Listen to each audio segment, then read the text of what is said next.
Hi guys, இது ஒரு shopping black தான். எதுக்காக ஷாப்பிங் போகிறோம் அப்படின்னா, நானும் பாப்பாவும் ஊருக்கு போகிறதுனால சடங்குன்னு சொல்லிட்டு ஒரு சிலதெல்லாம் செய்வாங்க இல்லையா, அதுக்கான திங்ஸ் எல்லாம் பர்ச்சேஸ் பண்ணுறதுக்காக தான் போகிறோம். மெயின்லி வந்து எனக்கு 2 saree, பாப்பாவுக்கு 2 ட்ரெஸ்ஸு அண்டு அக்கா பையன் வந்திருக்கான் இல்லையா, ஸோ அவனுக்கு ஒரு ட்ரெஸ் வாங்கி கொடுக்கலாம் அப்படின்ற ஐடியாவில் தான் போகணும். ஒரு மத்தியானம் போல் கிளம்பி ரேப்பிடோவில் ஆட்டோ புக் பண்ணிட்டு ரீச் ஆயாச்சு.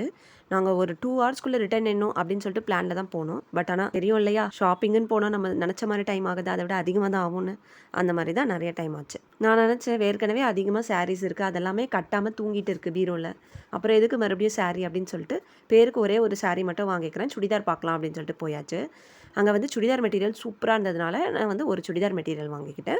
அத்தைக்கு வந்து ஒரு சில காட்டன் சாரீஸ்லாம் வாங்கணும்னு சொல்லிட்டு நினச்சிட்டு இருந்தேன் லாஸ்ட் டைமே. ஸோ அவங்களுக்கு ஒரு 2-3 காட்டன் சாரீஸ் வாங்கியாச்சு. எங்கள் எல்லாருக்கும் ட்ரெஸ் எடுத்ததை விட அக்கா பையன் செலக்ட் பண்ணி எடுக்கிறதுக்கே ரொம்ப நேரம் ஆயிடுச்சு. ஃபைனல் பார்ட், கட்டப்பை ரொம்ப முக்கியம் இல்லையா, அது என்னமோங்க சின்ன வயசுலேருந்து எவ்வளோ ஆயிரத்துக்கு தான் ட்ரெஸ்ஸு வாங்கினாலும் அந்த கட்டப்பை வாங்கினா ஒரு சந்தோஷம் வரும் பாருங்களேன், அது செமையாக இருக்கும். அந்த கட்டப்பை கைக்கு வந்தப்புறம் எதையோ பெருசாக சாதிச்சிட்ட மாதிரி ஒரு ஃபீல். அப்புறம் மறுபடியும் ரேப்பிடோ ஆட்டோ புக் பண்ணி கிளம்பி போயாச்சு.